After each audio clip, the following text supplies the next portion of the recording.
Hey there.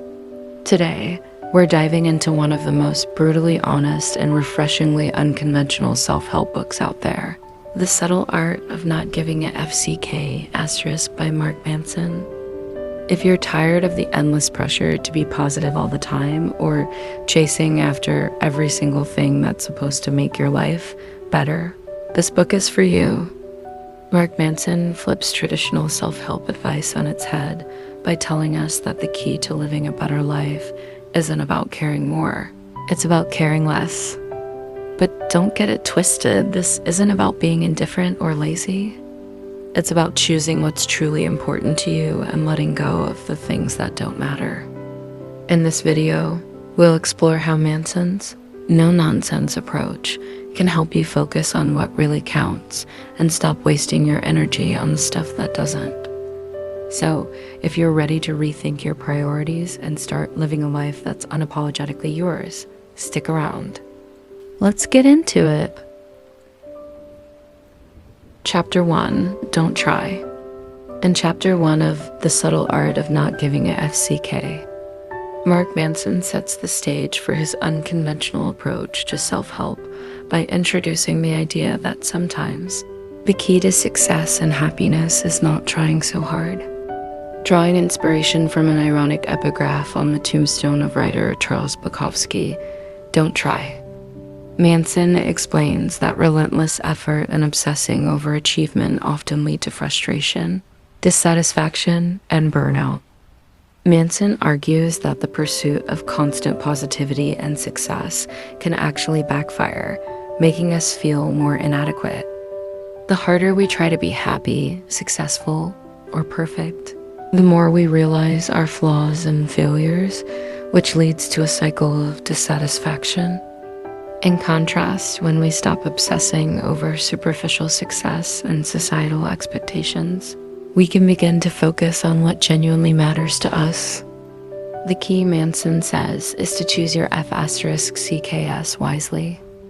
Life is finite, and so is your time and energy. Rather than giving your attention to every problem, goal, or expectation, it's about figuring out what you truly care about and letting go of the things that don't matter. Manson urges us to stop caring about the things that don't serve us and to be selective about where we invest our time, energy, and emotions. He points out that trying to avoid pain and hardship is futile. Life is inherently full of problems and challenges. Instead, we should focus on choosing the problems we want to deal with, the challenges that align with our values, and the struggles that are meaningful to us. It's about being okay with not caring about everything and being honest about what really deserves our attention. Manson's approach isn't about apathy, it's about finding clarity and purpose. By giving fewer F***CKS about the things that don't matter, we create space to focus on the things that truly do. Chapter 2, Happiness is a Problem. In Chapter 2 of The Subtle Art of Not Giving a FCK, Mark Manson challenges the traditional notion of happiness, arguing that happiness is a problem rather than a goal. Manson explains that happiness, as most people pursue it, is an unrealistic and flawed concept. We're often led to believe that happiness comes from avoiding problems or achieving a perfect, pain-free life, but Manson asserts that this approach is misguided. According to Manson, happiness comes from solving problems, not avoiding them. Life will always present challenges, and our sense of fulfillment comes not from the absence of problems, but from actively confronting and solving the ones that matter to us. In other words, happiness is about embracing the struggles and difficulties that align with our values and finding meaning through them. Manson uses an example. If you're constantly chasing happiness through material success or comfort, you'll never be satisfied because you're focusing on the wrong problems. The more you try to avoid discomfort and difficulty, the more empty and unfulfilled you'll feel. Instead, Manson suggests we should focus on better problems, those that are meaningful, challenging, and aligned with our values. One of the key insights of this chapter is that suffering is an inevitable part of life, and the pursuit of happiness should involve choosing the right kind of suffering. Rather than trying to eliminate all hardship, we should focus on engaging with struggles that give our lives meaning. Whether it's the effort involved in pursuing a passion, maintaining a relationship, or working toward a goal, the problems we face along the way are what give us purpose. Manson also challenges the idea that we should aim to be constantly happy. In fact, trying to be happy all the time can lead to deeper dissatisfaction. Instead, we should accept that life is inherently imperfect and embrace the ups and downs as part of a meaningful existence. By doing so, we free ourselves from the pressure to constantly pursue happiness and learn to find fulfillment in the process of living. Manson concludes that happiness is not about achieving a pain-free life, but rather about choosing which struggles are worth fighting for. By accepting that problems are a natural part of life, and by focusing on the ones that align with our values, we can create a deeper sense of satisfaction and purpose. Chapter 3. You are not special. In Chapter 3 of The Subtle Art of Not Giving AFCK, Mark Manson tackles the modern obsession with being special and challenges the cultural narrative that everyone should feel exceptional. This chapter is all about embracing normalcy and letting go of the unrealistic expectation that we are, or need to be, extraordinary. Manson explains that for many people, the pursuit of being exceptional leads to a cycle of disappointment and dissatisfaction. We are often bombarded with messages that tell us we should be extraordinary at everything we do, that we should aim to stand out and be unique in all aspects of our lives. But as Manson argues, most people aren't extraordinary, and that's okay. Manson describes how entitlement is often born from this belief that we deserve special treatment or that we are somehow destined for greatness without putting in the necessary work. The danger of this mindset is that it creates unrealistic expectations and breeds frustration when life doesn't go as planned.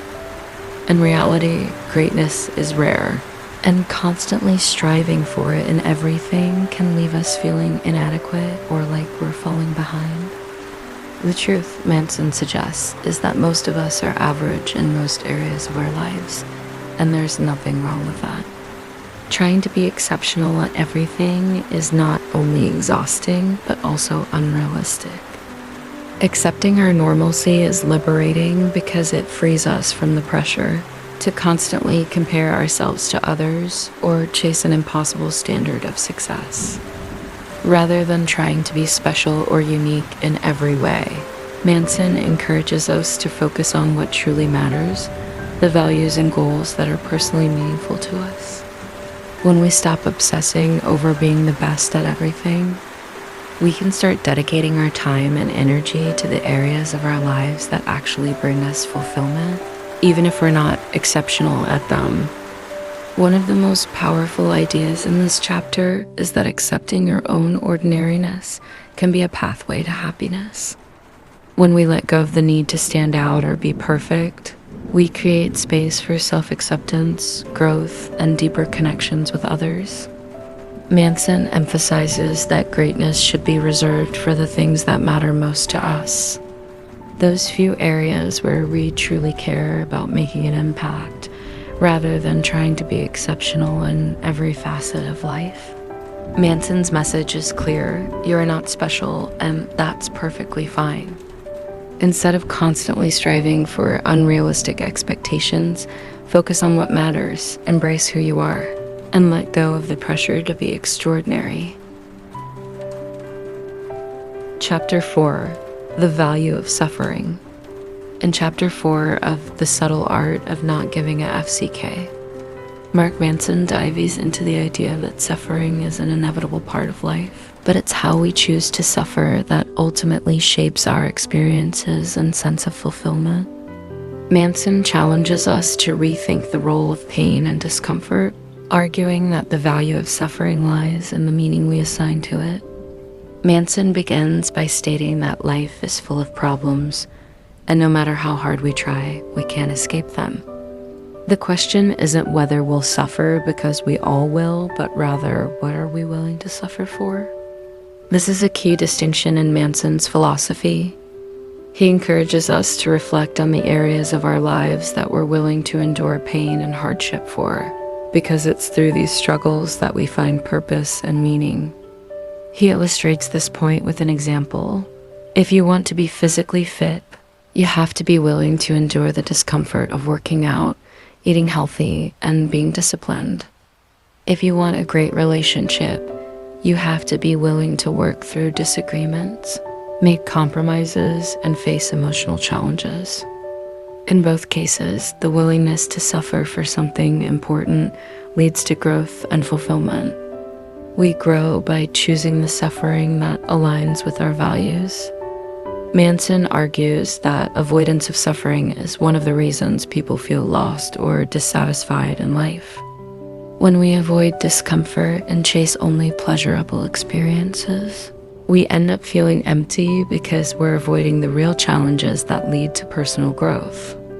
The result is a shallow existence that lacks depth or meaning. This chapter emphasizes the importance of choosing meaningful problems.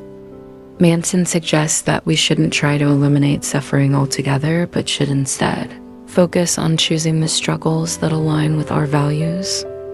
It's not about finding ways to escape suffering, but learning to engage with the pain that brings us closer to our true selves and our most important goals. In essence, Manson wants us to understand that pain is inevitable, but suffering is optional. It depends on how we perceive and handle the challenges in our lives. If we face problems that are aligned with our values, then even the pain and discomfort can become fulfilling because they contribute to something meaningful. To conclude this chapter, Manson encourages us to ask ourselves, what are you willing to suffer for? By answering this question honestly, we can focus on the problems that are worth dealing with, and in doing so, create a life that is filled with purpose, even amid the inevitable pain and struggles. Chapter 5. You are always choosing. In Chapter 5 of The Subtle Art of Not Giving AFCK, Mark Manson discusses the power of personal responsibility and the importance of recognizing that we are always making choices, even in situations where we feel powerless. He emphasizes that while we may not have control over everything that happens to us, we do have control over how we respond, and this is where our true power lies. Manson opens the chapter by reminding us that life is a series of choices. We don't always get to choose what happens to us, whether it's a breakup, losing a job, or falling ill, but we always choose how we interpret and respond to those events. It's in these choices that we define ourselves and create our lives. Manson uses a personal story to illustrate this point. When he was young, he faced many hardships that were out of his control, but over time, he realized that his reactions and attitudes toward those hardships were entirely within his control. This insight helped him shift his perspective from being a victim of circumstances to taking ownership of his life. The key takeaway from this chapter is that responsibility is not the same as fault. Manson explains that while we may not be at fault for many of the things that happen to us, we are still responsible for how we handle them. Blaming others or external forces may be easy, but it gives away our power to change our circumstances. When we take responsibility for our reactions and decisions, we regain control over our lives. Manson challenges the notion that life is something that simply happens to us. Instead, he argues that we are constantly choosing whether it's the way we think, the actions we take, or the meaning we assign to events. By accepting responsibility for these choices, we can shape our lives in more meaningful and empowering ways. The freedom of responsibility. Manson explains that embracing responsibility is ultimately liberating. While it might seem daunting to accept that we are responsible for our own lives, it's also incredibly freeing. When we recognize that we are in control of our responses, we stop blaming external factors and start focusing on what we can change. One of the most profound ideas in this chapter is that choice equals power. Manson encourages us to actively make choices that align with our values, rather than passively allowing life to dictate our circumstances. By understanding that we always have a choice, no matter how difficult the situation, we can approach life with a greater sense of agency and purpose. At its core, this chapter is about empowerment. Manson doesn't suggest that life will be easy or that we can control every outcome. But he argues that by taking responsibility for our reactions and decisions, we can create a life that feels more intentional and fulfilling. Chapter 6. You're Wrong About Everything. In Chapter 6 of The Subtle Art of Not Giving a FCK, Mark Manson delves into the idea that we're all wrong all the time, and that's perfectly okay. This chapter challenges us to embrace uncertainty and recognize that many of our beliefs, ideas, and perspectives are likely flawed. Manson suggests that by accepting our inherent fallibility, we open ourselves up to growth, change, and new possibilities. Manson begins by arguing that the pursuit of certainty is a major source of dissatisfaction and anxiety in our lives. We often cling to beliefs, ideas, or identities because they give us a sense of security, but in doing so, we limit ourselves. We resist change, avoid new experiences, and shut down opportunities for growth simply because we want to be right. The truth, Manson argues, is that we are all wrong about many things, whether it's about our understanding of ourselves, others, or the world. As we grow and learn, our perceptions evolve, and what we once believed to be true often changes. This constant state of being wrong is part of being human, and it's essential to our growth and development. The power of uncertainty. Manson encourages us to embrace uncertainty as a tool for growth. He explains that when we acknowledge that we don't have all the answers, we become more open to new experiences, perspectives, and learning opportunities. By letting go of the need to be certain, we allow ourselves to question our beliefs, challenge our assumptions, and ultimately become more adaptable and resilient. One of the most powerful insights in this chapter is that our beliefs and values are not static.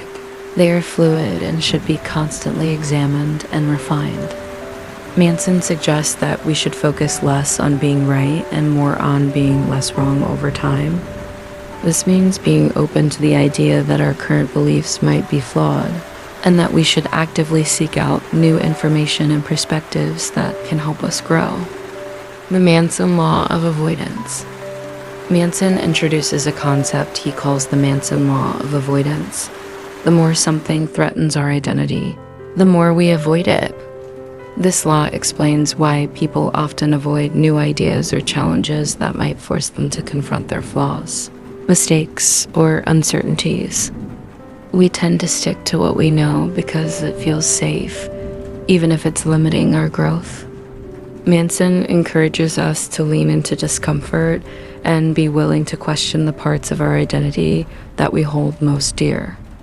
Whether it's our political beliefs, career choices, or personal values, challenging these aspects of ourselves can be uncomfortable, but it's also necessary for growth. By doing this, we not only expand our understanding of the world, but also become more flexible, resilient, and adaptable to change. Being less wrong over time. The chapter closes with a powerful message. Personal growth is not about finding ultimate truth or certainty, but about being less wrong over time. Manson suggests that we stop aiming for perfection or absolute truth, and instead focus on continuous learning and improvement. By accepting that we'll never be fully right, we free ourselves from the pressure of trying to have it all figured out and embrace the journey of lifelong growth. Manson emphasizes that it's okay to change our minds, admit when we're wrong, and evolve our beliefs. This flexibility allows us to live more authentically and adapt to life's inevitable changes. Ultimately, Manson argues that the key to a fulfilling life is not in being right, but in being open to being wrong and learning from it. Chapter 7, Failure is the Way Forward. In Chapter 7 of The Subtle Art of Not Giving a FCK, Mark Manson argues that failure is not the enemy of success, it's an essential part of the process. In fact, Manson emphasizes that failure is necessary for growth, learning, and ultimately achievement. He flips the traditional narrative that success means avoiding failure and instead presents failure as an unavoidable and even beneficial step on the path to reaching our goals. Manson opens the chapter by discussing how fear of failure often paralyzes us. Many people avoid taking action because they're afraid of making mistakes or facing setbacks.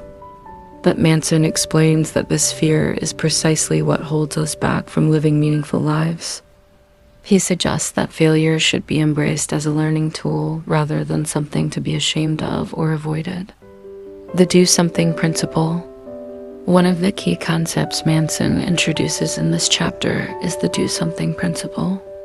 The idea is simple. Instead of waiting for motivation to strike before taking action, Manson suggests that we flip the script. Action isn't just the effect of motivation, it's also the cause of it. By doing something, anything, even small steps, we create momentum, which in turn leads to more motivation and ultimately more action. Manson argues that many people wait until they feel inspired to start working toward their goals, but often that moment never comes. Instead of waiting, Manson encourages us to take action, even if it feels uncomfortable or uncertain. By starting small and taking one step forward, we can break through the inertia that keeps us stuck. This principle is especially powerful when it comes to overcoming the fear of failure, because it shows that progress is made not by waiting for the perfect conditions, but by actively engaging with the process, even when it's messy. Failure as progress. Manson then shifts to the concept of failure as progress. He explains that every failure offers a lesson, and each lesson brings us closer to success. The willingness to fail repeatedly, Manson argues, is what separates those who achieve their goals from those who don't. People who are willing to fail are also the ones who are willing to grow, learn, and adapt. They understand that failure isn't the opposite of success, it's a critical part of the journey.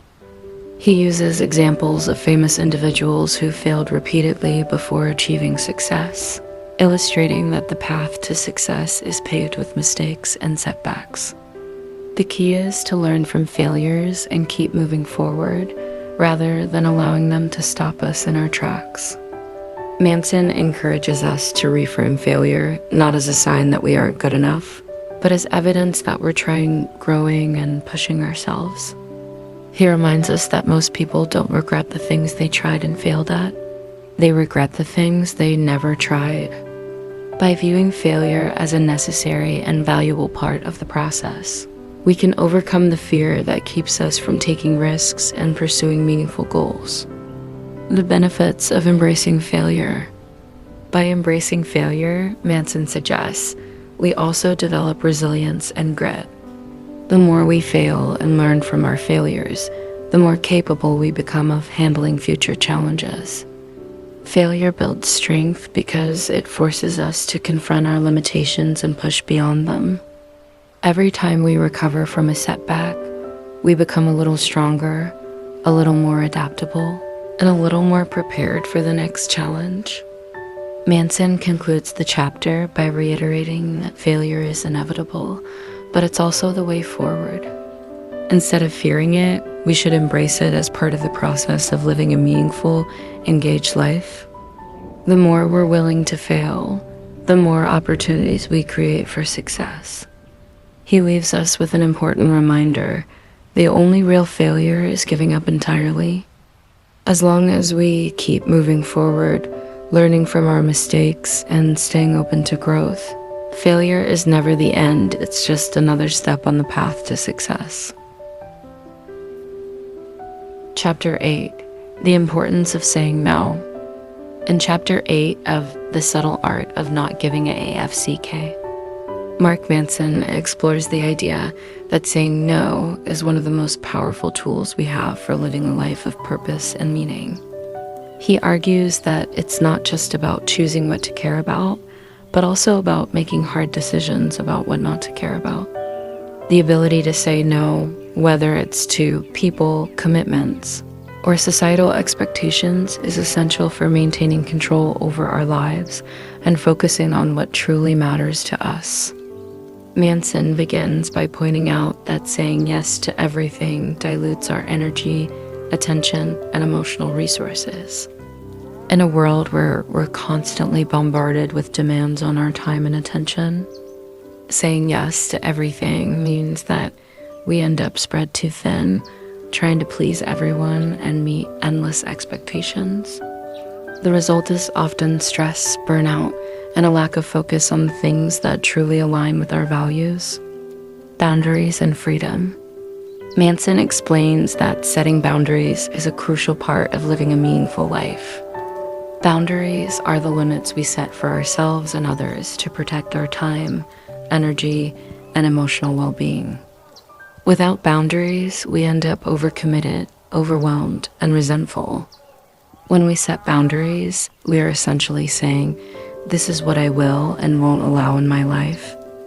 These boundaries are tied to our values and priorities. Manson argues that freedom comes from the ability to say no to the things that don't align with our values. By doing this, we create more space in our lives for the things that really matter, whether it's personal relationships, meaningful work, or personal growth. Saying no, therefore, isn't about being selfish. It's about taking control of our lives and choosing where to invest our limited time and energy. The paradox of choice. One of the key ideas in this chapter is the paradox of choice. In modern society, we have more choices than ever before: what to buy, how to spend our time, what career to pursue, who to date, and so on. While having options might seem like a good thing, Manson argues that too many choices can actually make us more anxious and dissatisfied. When we have endless choices, we struggle to commit to any one path because we're constantly worried about missing out on something better. Manson explains that saying no is an act of commitment. It's about choosing one thing and, in doing so, accepting that we may miss out on others. But this is exactly what creates deeper satisfaction in life. When we say no to distractions and superficial opportunities, we're able to fully commit to the things that matter most to us, and that's where fulfillment comes from. He suggests that limiting our choices can lead to more happiness because it allows us to focus on what's truly important. The more we say no to the things that don't matter, the more we can say yes to the things that do. The importance of rejection. Manson also talks about the importance of rejection, both rejecting others and accepting rejection ourselves. He explains that rejection is a necessary part of life and growth. Every time we say no to something, we are rejecting it in favor of something else. This isn't just a matter of practicality, but also a statement about our values and what we prioritize. Similarly, accepting rejection from others is a sign of emotional maturity. It's about recognizing that not everything is meant for us, and that sometimes being rejected can help us clarify what's really important in our lives. Manson encourages us not to fear rejection, but to embrace it as a natural part of living authentically and pursuing what truly matters. By saying no and embracing rejection, we gain clarity on our values, our relationships, and our goals. It's through this process that we build a life that is aligned with our true desires, rather than one shaped by external pressures or superficial expectations. Choosing what to give AAFCK about. At the heart of this chapter is the idea that our ability to say no determines how well we can protect what we give FCK about. Manson argues that we can't care about everything, and we shouldn't. Life is too short, and our energy is too limited to invest in every little thing. Instead, we need to make deliberate choices about what we care about and what we're willing to let go of. Saying no is hard. It requires courage and conviction, but it's also the key to living a life of purpose and authenticity. By saying no to the things that don't matter, we make room for the things that do, things that bring us joy, connection, and fulfillment. Manson closes the chapter by reminding us that the power of saying no lies in its ability to free us from the expectations and demands that don't serve us. It's an act of self-respect and self-empowerment. So the next time you're faced with a choice, remember, saying no can be the most important decision you make. Chapter 9, ... and then you die. In the final chapter of The Subtle Art of Not giving it FCK, titled And Then You Die, Mark Manson confronts one of life's most difficult and inescapable truths: death. He emphasizes that the inevitability of death should not be seen as something to fear, but rather as a guide that gives meaning and purpose to our lives. By recognizing and accepting our mortality, we are forced to confront the deeper questions about how we live and what we truly value. Manson explains that the awareness of death can be a powerful motivator. When we understand that our time is limited, we are more likely to focus on the things that truly matter. We stop wasting our energy on superficial concerns, petty conflicts, or societal expectations, and instead, we direct our attention toward the things that bring us fulfillment and meaning.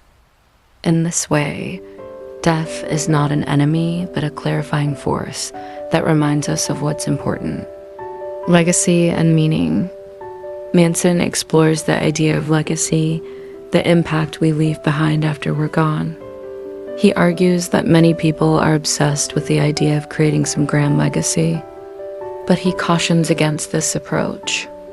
Instead of chasing superficial forms of legacy like fame, wealth, or material success, Manson encourages us to focus on creating a meaningful life through the relationships we build, the values we live by, and the positive influence we have on those around us.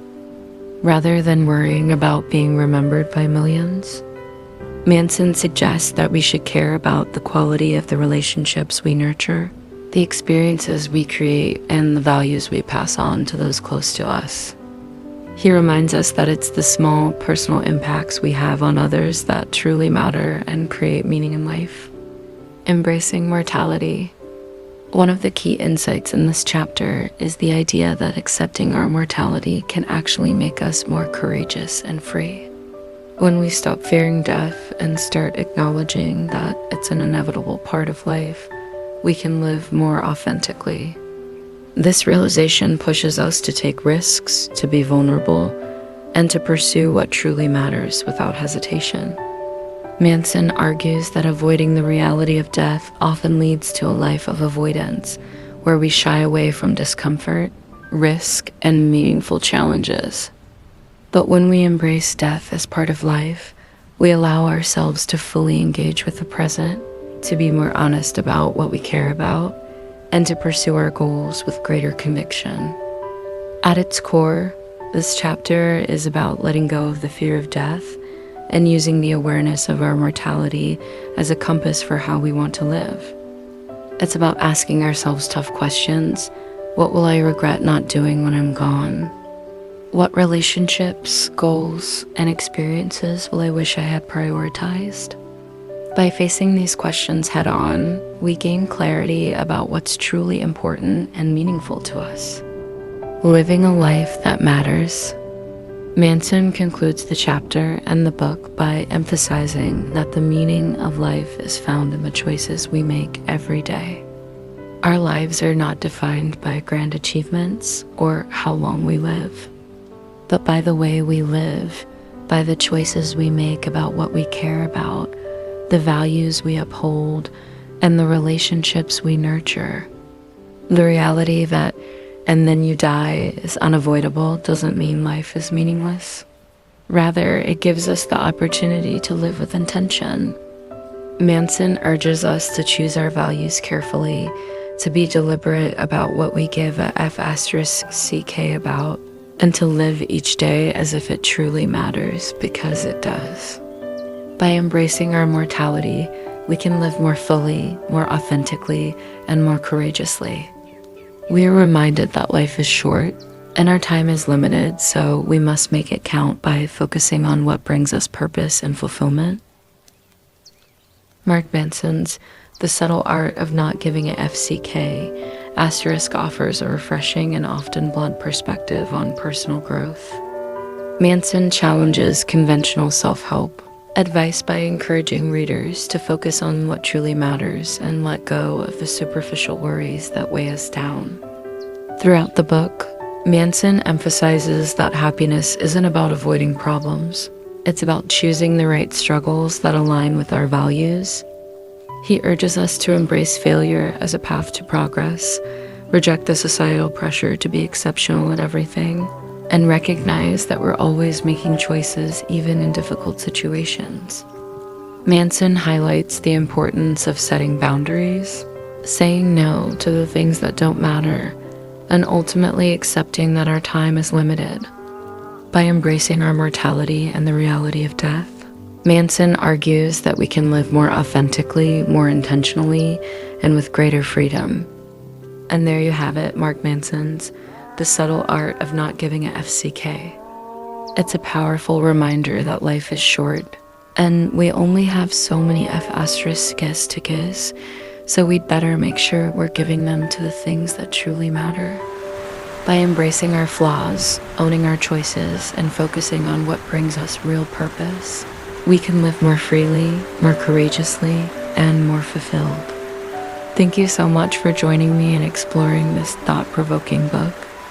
If you enjoyed this video, don't forget to like, share, and subscribe for more insights into living your best, most authentic life. Take care, and I'll see you in the next video.